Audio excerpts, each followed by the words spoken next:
Hey guys, welcome back to Litanies Club, and today we bring you another fall season favorite, apple cinnamon bread. So without wasting any time, let's get straight to it. First we need to peel and dice 2 apples. We are using Granny Smith apples because they're great for baking and their tartness goes really well with the sweetness of the bread. But feel free to use any other apple of your choice. To this, let's add 1/3 of a cup of brown sugar, 1 teaspoon of cinnamon powder, and juice of half a lemon. This mix is our apple filling. As you're mixing this, you might notice some liquid in the bottom. That's perfectly alright. It's from the lemon juice and the juices of apples. Now set the apple filling aside and let's make the cake batter. For this, I'm taking half a cup of butter, that is 1 stick of butter, 2/3 cup of brown sugar. Using a hand mixer at the lowest speed, let's cream the butter and sugar together until the sugar is completely dissolved and the mixture is creamy and fluffy. Add 2 large eggs and mix them as well. If you don't have a hand mixer, you can always use a wire whisk, but it's just gonna take a little longer. Let's add 1 teaspoon of vanilla extract and give it a quick mix. The batter is already looking good. Let's add 1 and 1/3 cup of all-purpose flour to this mix and fold it gently with the hand mixer.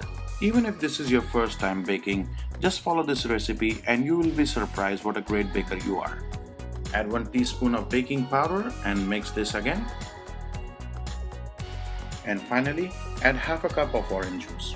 To save time, we have sped up the video, but we are still using the hand mixer at the lowest speed. Preheat your oven at 350 degrees Fahrenheit. Now let's line a 9 by 5 inch of loaf pan with parchment paper. We will show you how to do that. This part is pretty self-explanatory, so I will just show off my editing skills. You can totally skip this part and use a baking spray instead, but I prefer not to use ingredients that are not a part of the recipe. Now as you insert the parchment paper inside the pan, make sure to properly fold it from all the corners. Now let's put half of the batter in our loaf pan.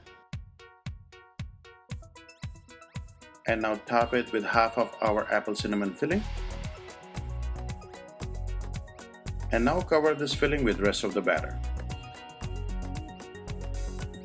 And the remaining of the apple cinnamon filling goes on top. This is already looking gorgeous and it's ready to go in the oven for 1 hour.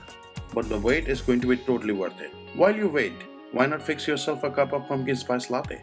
Click the link on top of the screen. And this beauty is ready. But wait, let's just make sure it's completely cooked. Insert a bamboo skewer or chopstick into the center of your cake. It should come out clean, with no batter stuck to it. You can also test your cake with a small knife. Insert into the center and make sure it comes out clean, like this. Let it rest inside the pan for a few minutes and then let it cool on a cooling rack for another 5 to 10 minutes. Look how gorgeous this thing is. The caramelized apple, the cinnamon sugar, the whole thing is a piece of art. If you are just like me and can't wait for it to cool down, cut yourself a slice right now. But I must tell you, until it cools down to at least room temperature, it will be a little tender. But enjoy it as you like, it's your cake. And like always, if you like this video, well, you guys already know what to do. So until next time, stay safe and stay blessed.